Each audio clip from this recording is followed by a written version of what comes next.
All right. Good morning, everybody.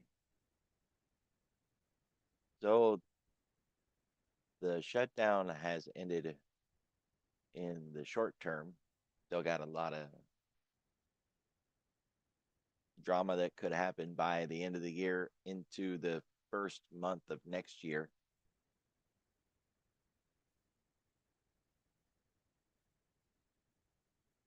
There is talk about the data. We went from having, that stock blackout to being in a data blackout. And now we're going to begin to fill in the missing blanks. It's going to take a little bit. We're supposed to have a CPI today. I really don't expect that we're going to get it. And everybody's got their eye on this next Fed meeting on December 10. It's a month from now.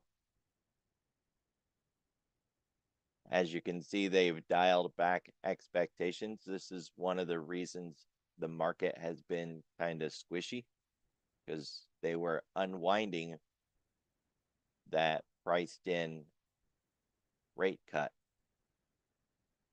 Because we're going to start getting data,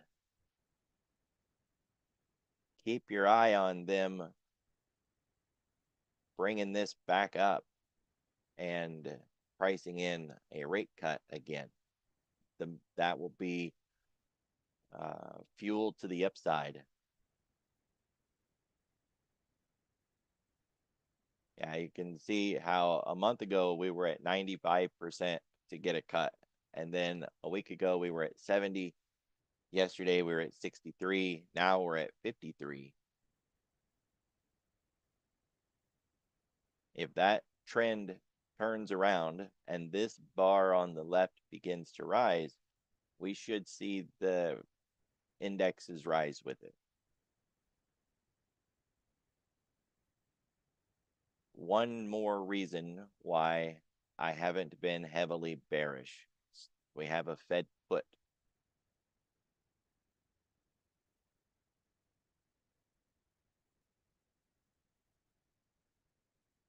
We closed at 68.36.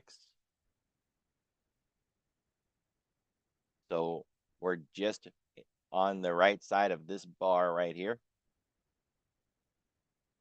Oh, that's the wrong button.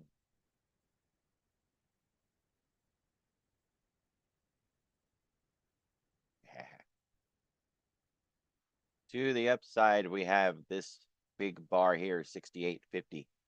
It's hard to climb a hill. Markets are like nature. Water runs downhill because that's the path of least resistance. So if we did go to the upside and we are able to get through 68.50, we have an even larger level looming, 6,900. OPEX is the third Friday of the month. Next week, a lot of this stuff will be removed next week. So, imagining the idea that we stay underneath 6,900 until we get through OPEX and remove these barricades, that makes sense. It'll give us time to get the government reopened, to synthesize the data and package it up and get it out there, and then to see the monies start to come in. But we are getting into that time of year where we're going to start getting more short weeks, holidays and interruptions and all of that stuff. And that has to be considered too. We got window dressing coming. We're going to start to see performance chasing by those funds that were wrong most of the year.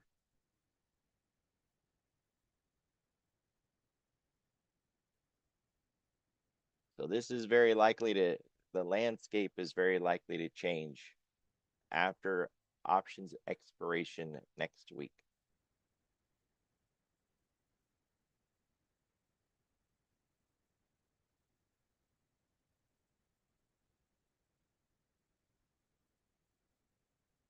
DTA positioning. they are back down to the low edge of this range. Now, like I've mentioned before, think of this green line as a measure of the size of their portfolio holdings. And if they are heavy long and adding more, then this just continues to go up. But if they stop adding, we begin consolidating. And if they reduce their holdings, we go down. That's not exactly what this is, but it's the easiest way for you to try to visualize what the hell it is that you're looking at and to make sense of the data. So the white line is the S&P, the green line is the CTA positioning. Just think of it like that, how much they're holding, and then it's easier to wrap your head around it.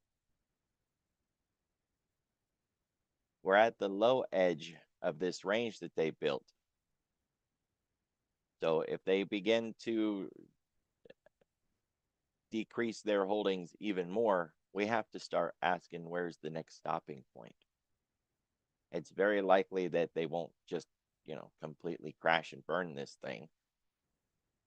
That we would lose another 1.5% to 2%, right? See the numbers on the side. We basically went from 5 to 3. We could go from 3 to 1, or maybe 1.5. Not a game of perfect. I wouldn't expect to see them get to 0. I think that would be a bit too extreme at this point.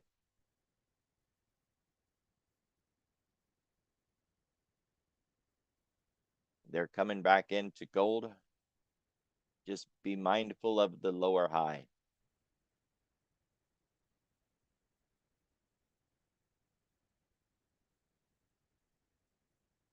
We saw some pretty wild moves yesterday in crude.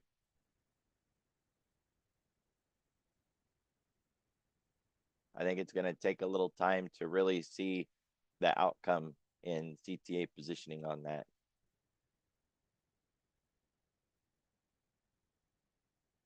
And for copper, silver, we had that big breakout in silver price, up in blue sky, but positioning, we're not even back to the previous allocation yet. So it's got room.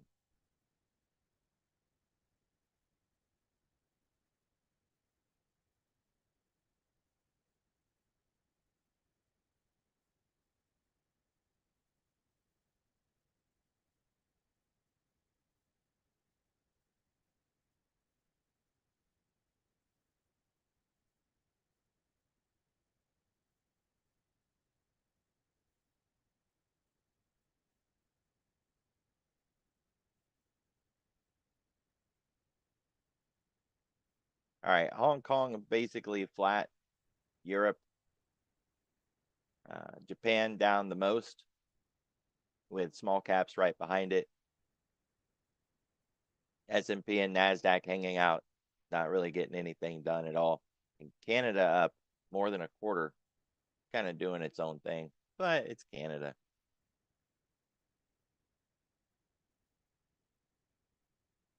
So we certainly didn't get a follow through, the overnight wave that we would normally be looking for.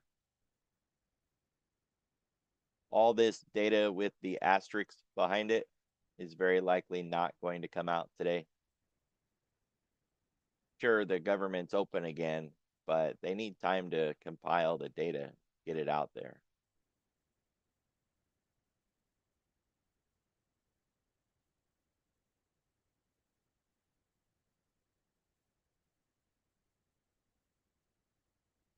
We have the 30-year bond auction today. When I was looking back yesterday at the bond auctions for the year, the one auction that has impacted us more than anything else, not over just the last year, but the last few years, been the 30-year bond. Now, on the intraday, I don't look at the 30-year very much. Kind of glance at it once or twice, and I call it good. Because the 10 and the 20 just are much more valuable on a day-to-day basis. But if you look at how often the bond market auction has influenced the equity markets, it's the 30-year more than the 20 and the 10. So 2 o'clock, got the auction coming in. Keep your eye on it. At the bare minimum, don't try to initiate another trade right in front of it, not knowing if we're going to get a lot of flow that could just trigger your stop, right, with a little bit of volatility.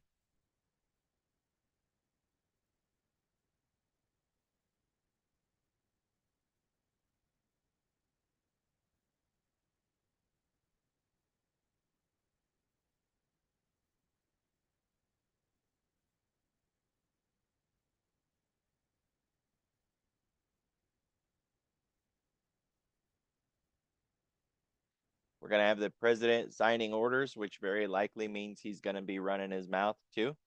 If he gets the chip in his teeth, either in front of that signing or after it, he could goose the markets as well. Be ready for that. It says 1 o'clock. That means 2 o'clock market time, right? Because this is using my local time frame. And the oil inventories, which generally would come in on a Wednesday because of the holiday, they're coming in today. It says 11, but that means 12 o'clock. And that is a big deal. Don't sleep on that one either. And it's going to be this way all day, guys. It's going to be just data coming at us nonstop. So keep your eye on the clock. I was reading this market wrap.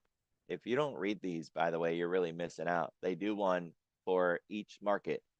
They wrap up what has been happening, and then they do a briefing for what they expect to happen next. So there's no morning briefing posted yet, but there will be. Those can really give you a heads up on what happened. Especially say in our market, you get to the end of the day and you're like, what the heck happened today? Where'd that big move come from? Try reading the market wrap. See if they talk about what happened to cause the big move that you can't find, what the heck it was.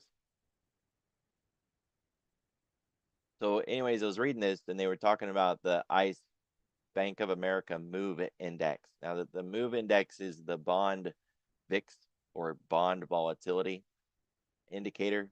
It pretty much just updates once a day. So if you was going to try to put it on an intraday chart, all you would see is a little dashed line. Not very helpful. I like to turn it into a line chart, put it on a daily. But I normally use this one.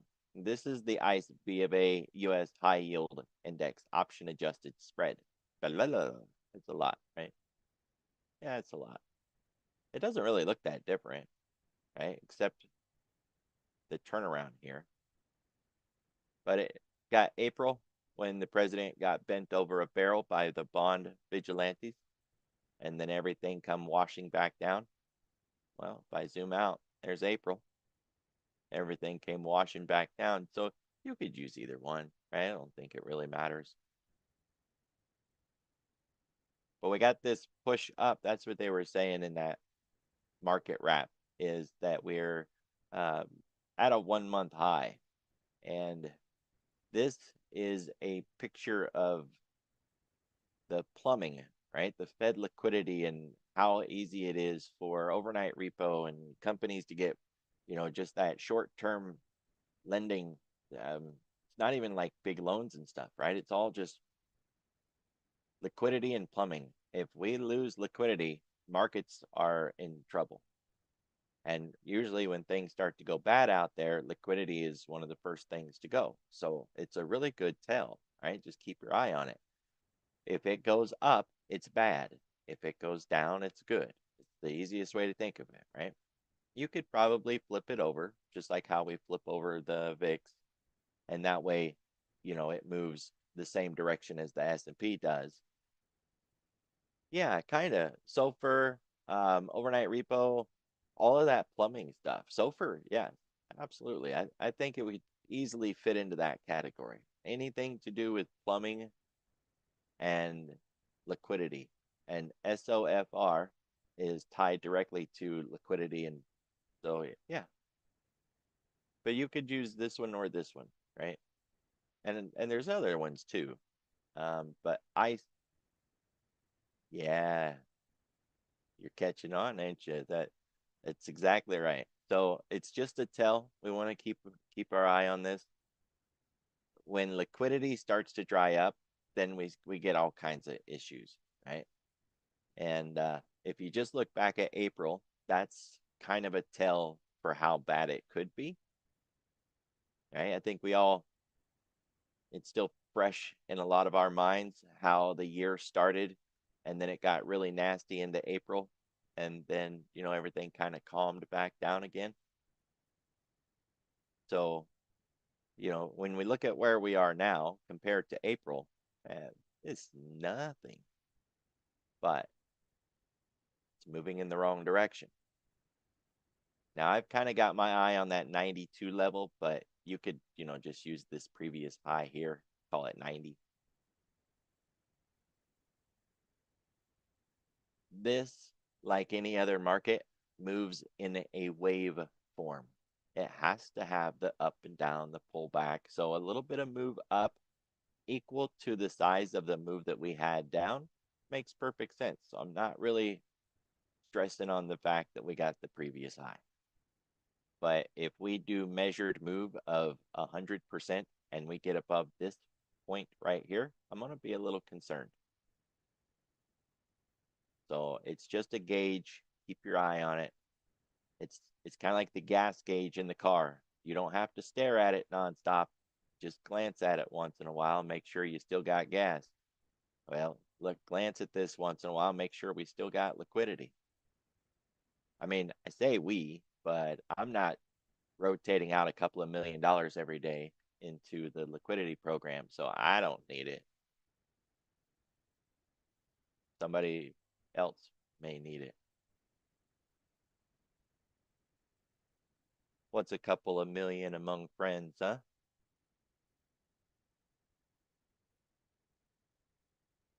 I think these are yesterday's levels. Wait just a second.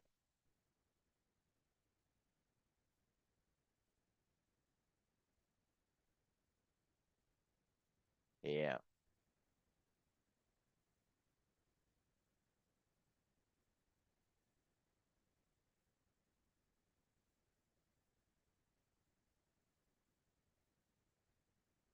that's better. The call wall is still in the same spot. The put wall is at 6,500. We got the 10-week zero gamma. We're dancing on the volatility trigger. If we break the volatility trigger, we have a combo line at 68.22, but that would be underneath the 10-day and it would be on the 20-day. They're sitting on top of each other. That makes 68.22 more of a structure than it would be on its own. So if we break the 10-day, that's my target. If we break 68.45, I'm looking for 68.22. But to get there, we're going to have to get through 68.32 cog line. It's also Tuesday's low. Not perfectly, but good enough. So we've got some really nice levels to the downside. But like we've been talking about all week,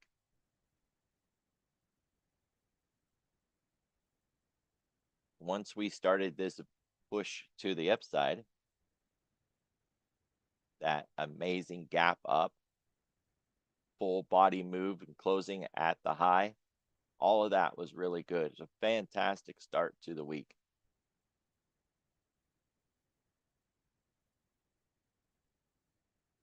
And then we got yesterday, which was basically a whole lot of nothing. And Tuesday, I'm losing my days. Tuesday was a whole lot of nothing, but we still closed higher than the previous day. We closed near the upper edge of the day, and we validated that 10 by dropping back down into it, checking it, testing it, and it held.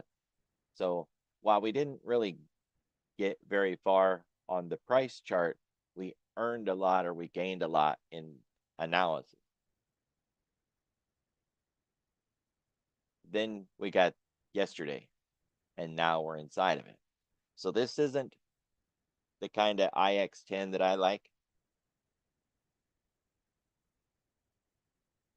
The problem being, if Tuesday is the bar for the IX10, we've had these excursions outside the box. Some people will not count an inside day if we wick out. I think that's being a little too strict, but to each their own. So we closed inside the box. To me, that counts. And we're still inside the box today. The smaller box that we're still working on is that we're inside of yesterday's range. So if we break to the downside outside of yesterday's range, we still have the other box, which is Tuesday's range. All of this is a part of the question on what are we doing at this point. If we end up setting a lower high, then we're going to be looking at the downside and asking, what are we going to do on this downside? Is it going to be a higher low? Is it going to be an equal low or maybe a lower low? That's really going to determine the shape of this topping pattern that we're putting in up here.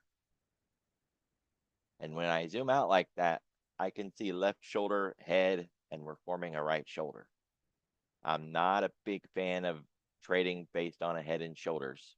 Head and shoulders is usually the butt of most jokes when it comes to analysts. So I'm not going to trade it just because I see it. But once I see it, the bias is there.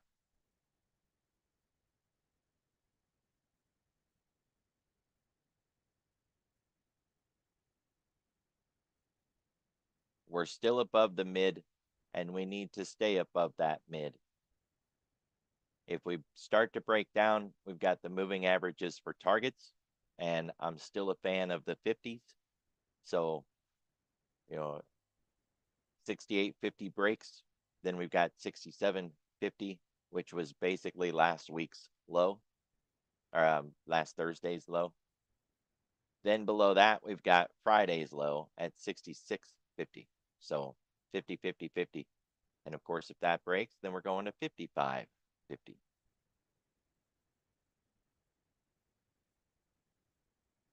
So we still don't have an answer on whether this is going to be a lower high or not. I got this sneaky suspicion that we will be in this range until OPEX, or until we get close enough to OPEX that the guardrails are removed and we're able to get beyond it. Say, like Wednesday afternoon into Thursday and Friday of next week. That'll be close enough into OPEX because they'll be rolling out their positions all next week.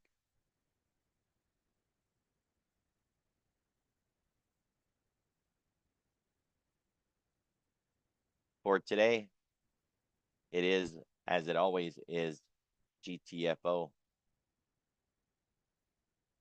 Start with our own range. We can't get anything done until we get out of this box, right? It's not a trend day. We're not advancing. We're not breaking down. If we're inside of this box, we haven't done anything. And I don't care how big the box is. If it's Globex range and you're inside of it at 9:30, 10:30, 11 o'clock in the morning, if you look left and you're still inside of the Globex range, then you haven't done anything.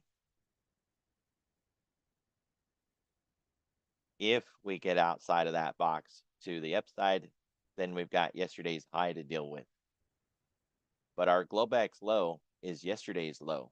So breaking to the downside gets us completely outside of Wednesday's range, at which point we'll be able to run yesterday's 111, my favorite trade. It's only my favorite because it's the most profitable. and it shows up all the time. Gotta love occurrences too.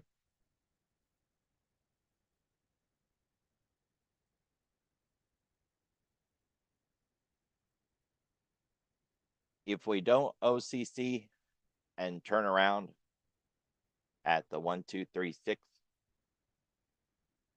then we'll target Monday's low and then the gap close. I mean, sure, Tuesday's low is there, but I don't see 68.32 holding us up if the 1, 2, 3, 6 doesn't. So you got Tuesday's low, Monday's low, then the gap close. Those are well-spaced targets.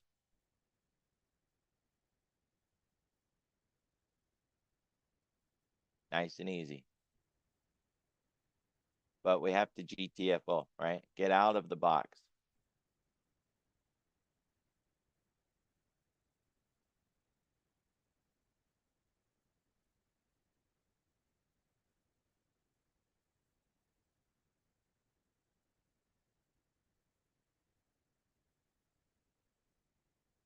$69.11 cog line, $68.32 cog line. That's the ADRs for today. Both of them are outside of yesterday's trading range. So we're going to need an inside day breakout to get to either one. Right now, we're basically flat. We're not really biased to one side or the other. Slightly negative, but not enough to do anything with it.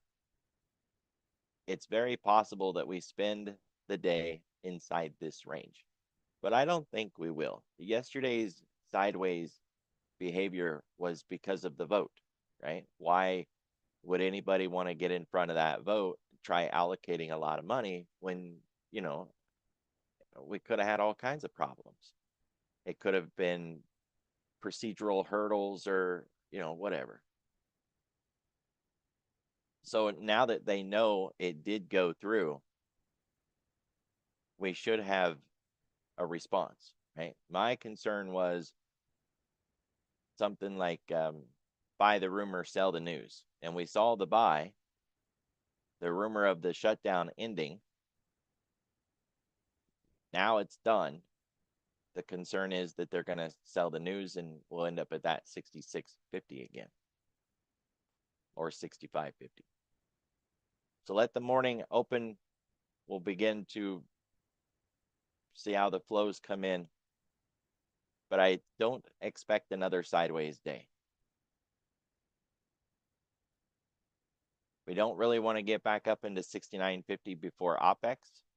So that leaves us staying underneath 69 and staying above 66.50. That's a lot of room.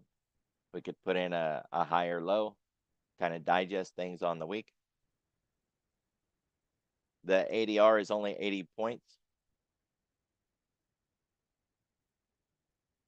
So there's room.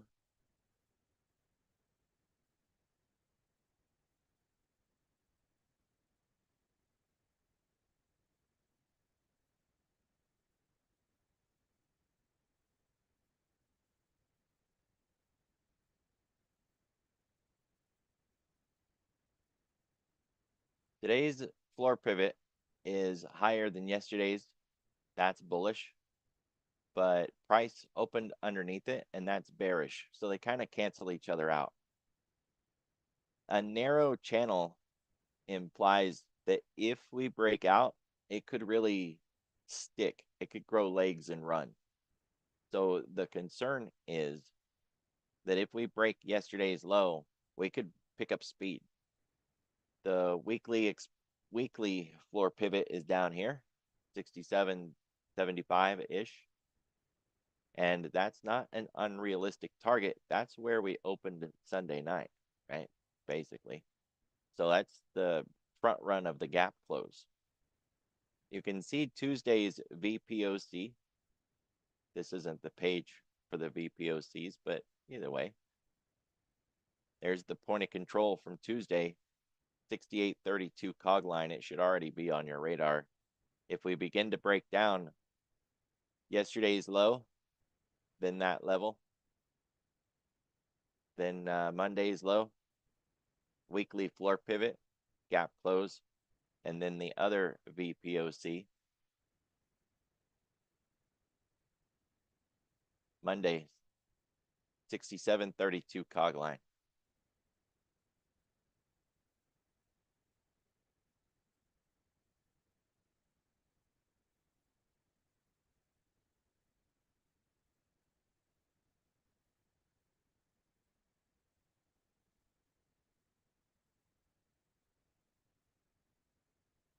There's not a lot of edge today with this indicator. A lot of edge would be that the SNR one is bigger on one side versus the other.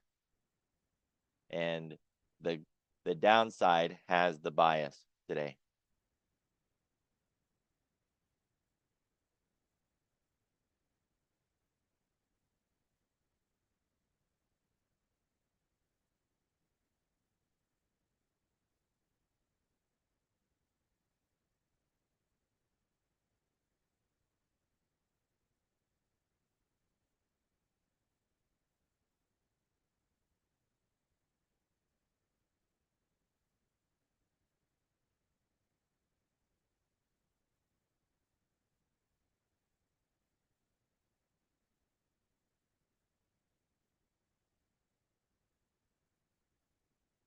We didn't get to R1. It's a little concern there.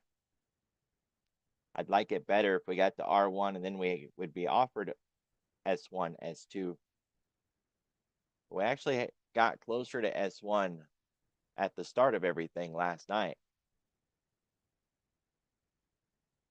That kind of fits the bias that we were already looking at, that we could just bounce around between these levels, but I'm expecting to see the market flex a little bit. It gets bored, gets tired of sideways. They got the vote, so expect decisions to be made now.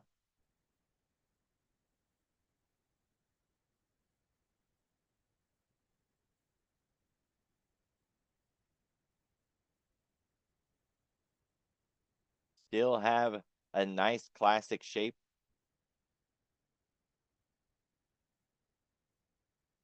It's getting a little top heavy, but it's looking good. There's no warning signals out here. Distribution is fine.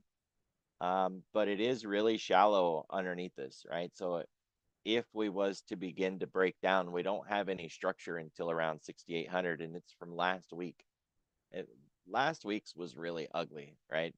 Multiple levels of distribution, these big clusters. So 6,800, it thins out into 67, 60 area, then it thins out again. Not a lot of help. The value area on the week for this week, 68.32, it just keeps coming up as that line in the sand.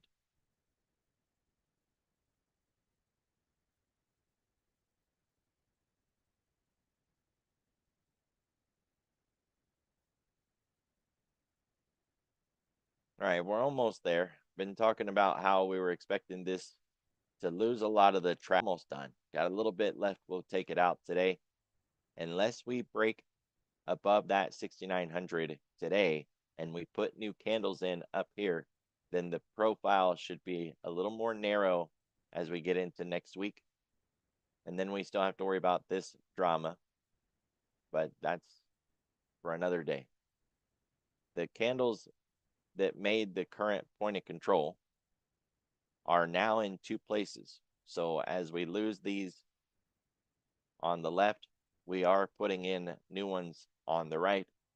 We're likely not going to see that point of control move anytime soon. If it does, it could be a short-term move down into this 67.60 area, but then I would expect that it comes right back up again.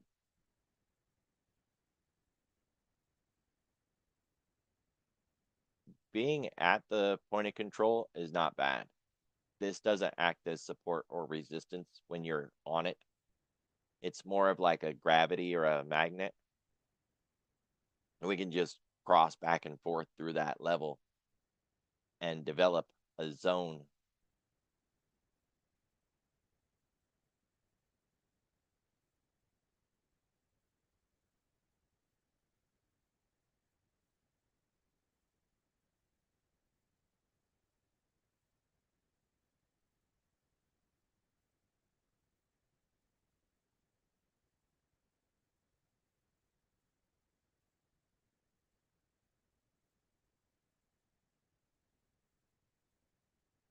The distribution overnight is telling. Missed something.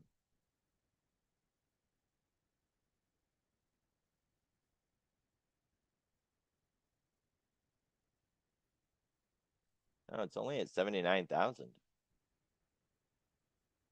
Slightly elevated volume, but only slightly. It's not even very much.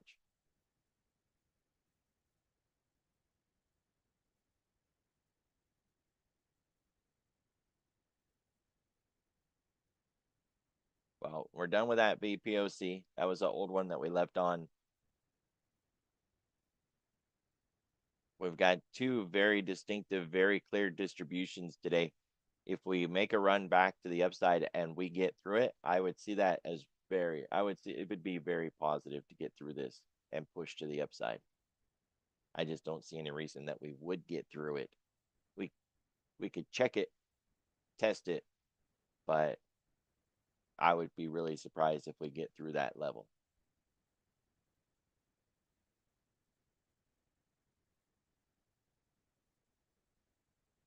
We can see yesterday we didn't get buyers stepping in and running this market back up.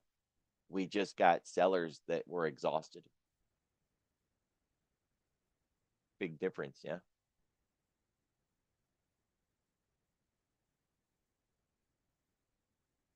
Now that they've had time to get a snack and get some sleep, we'll see if they want to make another run at it.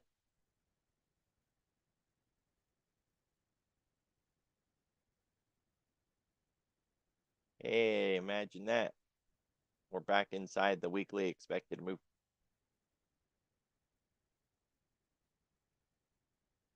Tomorrow we'll get a preview of the next week's range, but for right now, this is the range that we have to deal with.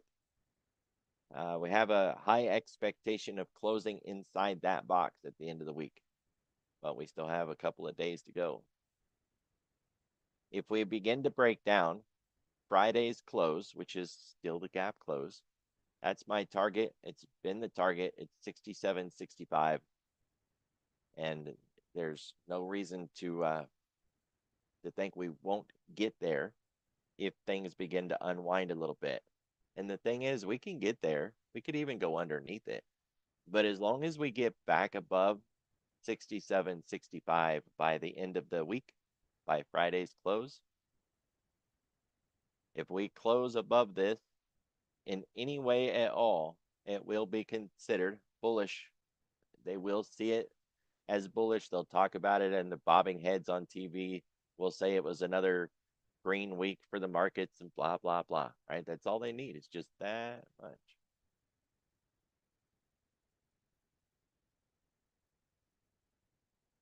But it wouldn't surprise me if we go on down there and get that gap closed first.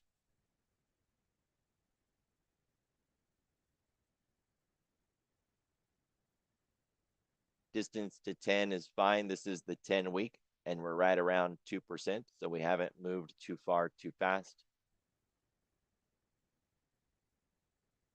And for the 10-day, we're still within that collar, that imaginary 0.5% above and below. So still not overbought or overextended or oversold or having moved too far. Nope, none of that.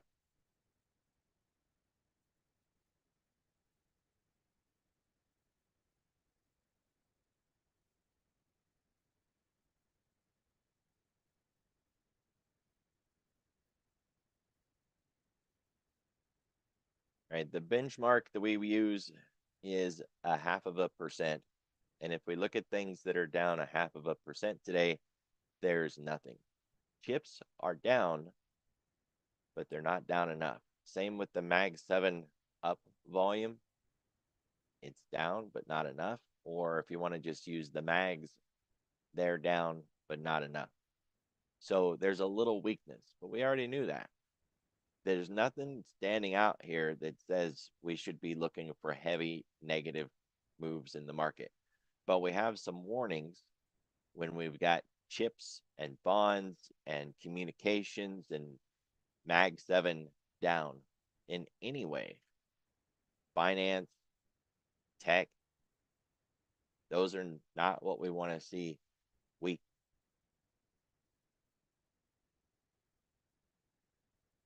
looking at what's up this morning, we've got Bitcoin and China, two risk-on markets that usually do a really good job of signaling markets are willing to put money to work.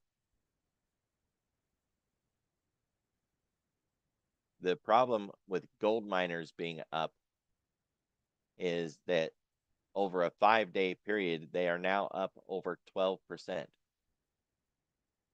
Too much, too soon, Junior. Very likely going to turn around and at bare minimum pause and consolidate, but more likely pull back a little bit.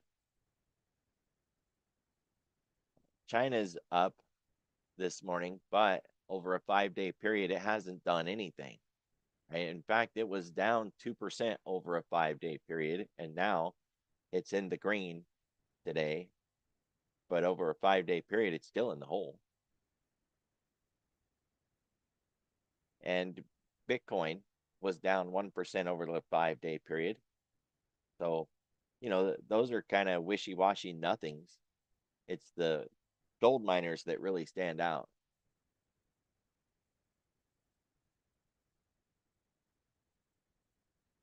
Still, it's a tell and it's a move in the right direction. Gold, China, Bitcoin up. We want to see the other sectors participate in this move because these guys can't do it on their own. They can't lift us and give us that rally day to the upside. So keep your eye on the Mag 7. You can do it individually, looking at Apple and Google and blah, blah, blah. Or you can just look at MAGS, MAGS. It's a nice ETF and it works in the pre-market, which is one of the reasons I like it. The old school one, NY Fang, you could use that, but it doesn't work in the pre-market. So if you're trading the SPX, this is a good one to go because, you know, the SPX doesn't print in the pre-market either, and they have a matching start and a matching end, and it helps with uniformity when you're running correlation comparisons. But Mags is probably the more retail friendly version.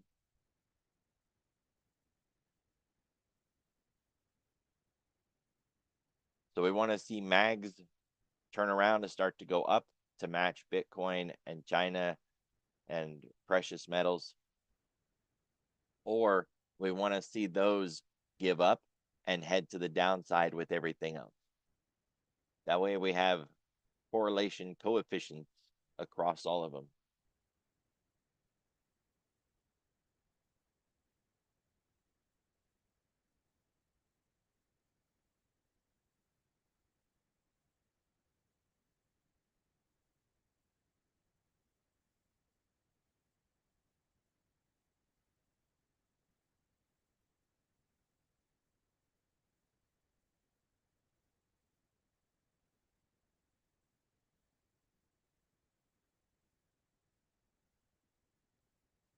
Yeah, you don't want a rally day on solar and crude.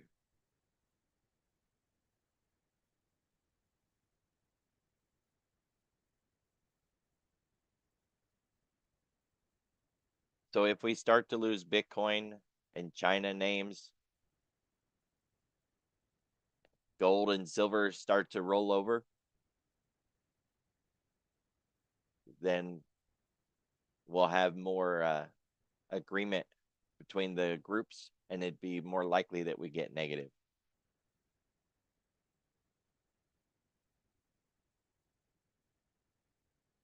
All right, let's sum it up and call it a day. GTFO, right? As always, GTFO. You got to get out of the box if you want to get anything else done. So that's the box. To the downside, there is no addition to the box. It's just yesterday's low and today's Globex low. They are the same thing. You could see that as two levels of support. Outside of that, we've got the 111 and the 1236. We'd be looking for OCC. That's opposite candle color. On the 1236, see if we come back up and come back in. If not, and we break down, it's game on. Run it till it breaks to the downside with all the levels that I've already given. To the upside, it's still a 1, 2, 3, 6. It's just the other direction. And there's no reason to think we're going to go higher. So I'll be playing that reversal to come back in unless we get up there based on something that we don't know now. Headline, news, something that just propels us up there for some reason. So what I got for you guys, be careful, be safe. Keep your eye on the clock today. Lots of stuff. Auctions, data, the president, lots of headlines coming in. I'll see y'all tomorrow.